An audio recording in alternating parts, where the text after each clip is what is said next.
Alright, look, I get it. The internet is full of armchair developers like me with all these genius ideas of what would make Destiny better. And I thought, well, I may as well throw another video into that pile. And that video is going to be about 10 easy wins that could be added to Destiny 2. It's no surprise that Destiny's player population has been on the downturn since the final shape. Despite having more content than it's ever had, the community is just kind of sick of the game at this point. And there has been sparks of innovation recently to shake things up a bit with episode Heresy. And I imagine a lot more to come with the next expansion. But in the meantime, I just feel like there's some easy things that could be implemented in Destiny 2, things that seem like they would take minimal development time. And I'm sure that sounds stupid coming from somebody that has no game development experience, I understand. But humor me and let's have a discussion. And the list is ranked from the things that I think are most possible to the things I think are least possible. So for number 10, I think they should be selling some finishers for Bright Dust. People who've been playing a long time and have bought a bunch of seasons probably don't think of this much, but I've been playing with a bunch of friends recently who are new to the game, and I didn't realize that you can't get any finishers but the default one for anything but silver. There's one in every season pass, and otherwise everything else just costs silver. Finishers were added 5 expansions ago, and there still is none available for free or for Bright Dust. And finishers weren't used much back in the day, but now they're actually integral to some builds. And just using the basic ass default finisher has got to be so boring. It just seems like an easy win at this point to add a bunch of old ones in for Bright Dust to cycle through the store. It's got to be so confusing being a new player now and being told to use finishers and all you're doing is just a basic punch in the face over and over and over again. So anyways, yeah, I feel like that's the most realistic thing that could be added. And on the same note, number 9, increased Bright Dust rewards for endgame content. Seasoned players will be going through dungeons and raids a lot when they come out just to get all the triumphs and the guns and stuff. But after that, there's not a lot of reasons to go back in the raid unless you just love it that much or you want to teach some people. So why not give Bright Dust as a possible weekly reward even for completing a raid? You can increase the amount of Bright Dust earned depending on the difficulty, or if you did challenges, or how many people you Sherpa'd through the raid. And if they continue to add and refresh stuff in the Bright Dust store, that just gives more reason to run raids, do the challenges, teach new people. You get a bunch more Bright Dust, you can go buy some cool new drip. It just seems like a small start to get people to continue raiding after they've gotten everything. And now let's piggyback off raids to number 8, raid and dungeon checkpoints. Come on, it's been 10 years, I guess we're probably never going to get that. But checkpoint bots exist and they are allowed in the game and Bungie doesn't care about them. So if we can already piggyback off of someone else's checkpoint, why not just let us pick them whenever we want? Again, that's another quick and easy one that's already been talked about to death, so we'll move on to number 7. In-game updates and patch notes. So sometimes when you log into Destiny, you'll get a quick pop-up that just tells you what's happening in that week or next week.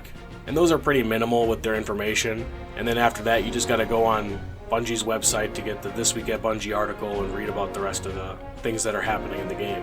I think it'd be a lot cooler if it was in-game too, where you could click on a tab somewhere on the director and it'll show you the This Week at Bungie article or just patch notes, things like that. I know a lot of people do follow them on social media, but there's plenty who don't or might just be casual players who just hop on the game once in a while. It'd be nice to know what buffs and nerfs have happened, what's in the rotation, all that kind of stuff. So again, I think another easy implementation. Alright, now let's start moving on to content. Number 6, reprised Moon and Europa weapons. So Shadowkeep and Beyond Light were introduced before the whole Weapons 3.0 with origin traits and all these new updated perks, and those were just kind of left in the dust. I have a feeling they're going to update these in the future, but I'm going to say it now in this video so I can say I called it later. But yeah, the Moon weapons and the Europa weapons, they don't have origin traits. They still have really old perk pools, most of which are pretty much outclassed by everything that's came out in the last like 3 years. That'll also give you more reason to do things on Europa and like the Empire hunts or the Moon and their nightmare hunts and the dungeon that goes with the Moon too. And with that, we move on to number 5, the 30th anniversary update.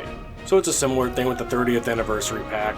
A lot of the weapons and their perks have been outclassed by a lot of newer stuff, so there's not a lot of reasons to go back into the Grasp of Avarice dungeon for a weapon, or play much Dares of Eternity after you get like the BR. I'd say refresh the weapons, give them a new origin trait and stuff.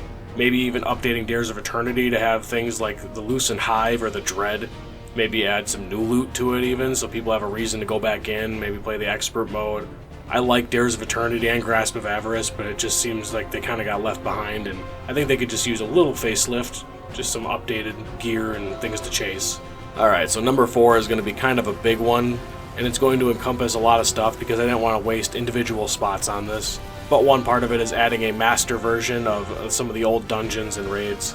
So, like Prophecy, Pit of Heresy, and Shattered Throne, giving them a Legend version or a Master version, as well as Garden of Salvation and Last Wish. And the other part of this point is kind of consolidating some playlists, so I was just talking about Empire Hunts and Nightmare Hunts on Europa and the Moon. They're all really cool, but nobody plays them. I feel like they should be put in their own playlist or something, like in the Vanguard, a Hunt playlist.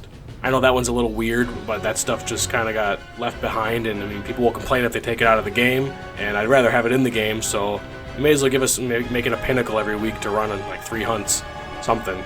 Alright, number 3, a more detailed weapon and perk tab. And what I mean by that is, we all know there's values and percentages to buffs and debuffs and different perks and what they do, but they don't tell you that in the game. It'll normally just say, oh, your handling is increased, or you do more damage for a certain amount of time. And a lot of people play the game a lot, they look online like, okay, I know bait and switch does this much % damage, so, or this perk does that amount of %. But in the game, it doesn't tell you. I feel like there should just be a quick tab, kind of like the lore tab, a tab that has all of the percentages and of every buff and debuff and perk and aspect and fragment, everything. It's just weird, you'll see like perks and keywords like scorch stacks, like what does that mean? What's the % damage when they stack? You wouldn't really know unless you're looking online. Even I don't know half the shit because I play the game a lot and I have for 10 years. I don't look at every stat, I just know some of the big basic perks and what their percentages are.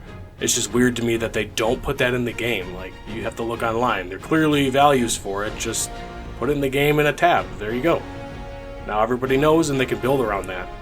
And number 2 is a weird one and it'd be a hard implementation, but I feel like introducing the old season passes and ways to progress them and earn some rewards on them would be great. I understand old seasons, they're always sunset every year, but there's seasons that I paid for because I'd pay for the whole year and I just didn't play them up to level 100, and there was probably some cool armor, some cosmetics, some materials and stuff.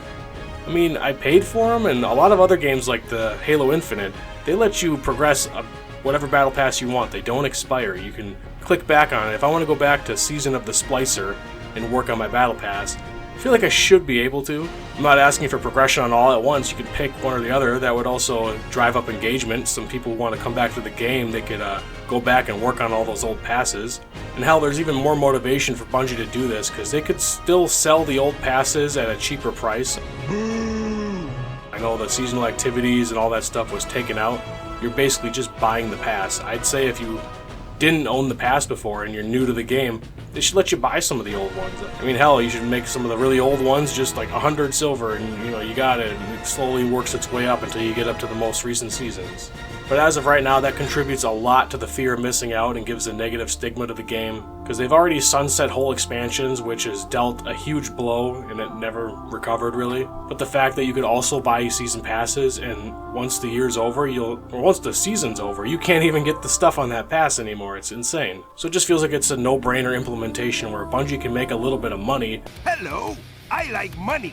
And at the same time, just the community sentiment would be through the roof and they'd be supporting it, I'm sure. And with that, we lead to the most unrealistic one, but one I feel like that the game is sorely missing and would just make everything feel better. And it's such a simple system that most games have. I'm talking about a ping system. This game is very social and all about communicating and talking and figuring out puzzles and encounters together. It seems like a no-brainer to have a ping system. You could ping a chest for a new player. You could ping a symbol on a wall to let them know to remember that. You could want to deal damage to one enemy at a time and ping the one you want. You could tell a person to go wait on this plate, ping that plate, anything. Most games have that now, and I feel like it could be easily implemented in Destiny. Just think of how much easier it would be to play with your new friend and just be able to ping things for him to go to and pick up, and if they're confused, you just ping. Ping! So yeah, that was my armchair developer video of 10 easy wins that could be implemented in Destiny. Let me know what you thought of my ideas, and if you have any ideas of your own, down in the comments. Check out some of my other Destiny crap, like and subscribe and junk, and thank you for watching. Oh no, I've been frozen. No.